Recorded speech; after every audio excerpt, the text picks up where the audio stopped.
Universiteti i Shkodrës Luiq Gurakuqi në bashkëpunim me Akademinë e Shkencave të Shqipërisë organizoi këtë ete promovimin e veprës mallore Fjalori i Mallit Gjuhës Shqipe 2026. Veprimtaria soi diskutoi mbi rëndësinë e këtij botimi në albanologji, sfidat e gjuhës shqipe në epokën digjitale dhe thesarin leksikor të veriut në fjalorin e tij. Me këtë iniciativë u tregua që së bashku mund të arrijmë gjëra të mëdha. Pra, Akademia e Shkencave vuri veten në provë në kuadër dhe të reformimit të saj, duke ndërmarrë iniciativën për hartimin e fjalorit të madh, për hartimin e enciklopedisë shqiptare që bëhet për herë të parë dhe të një varianti të sintetizuar të historisë së shqiptarëve. Ky rrugëtim, kjo iniciativë morë së bashku me Akademinë e Shkencave dhe Arteve të Kosovës, si fjalori dhe enciklopedia dhe historia.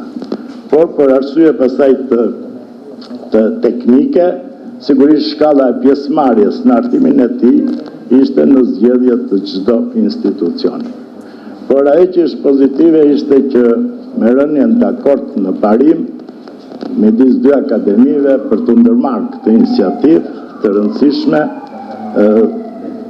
duheshin, si thosh, gjendeshin artuesi.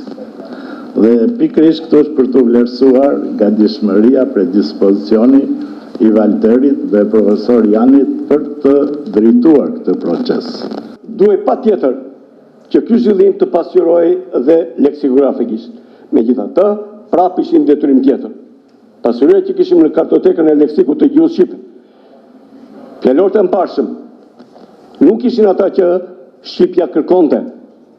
Vinim tek një fjalor deri tek 50.000 fjalë, kur kartoteka kishim rreth 5.8 milion karakterët njësi skeda, por kishim rreth 200.000 fjalë. Pra lehtësisht dhe me lëndën e mbarshme, ne e kishim hapësirat për të hartuar një fjalor të paktën 70, 80 apo deri në 100.000 njësi. Në këtë aktivitet merrnin pjesë studiues dhe pedagogë të Universitetit të Shkodrës.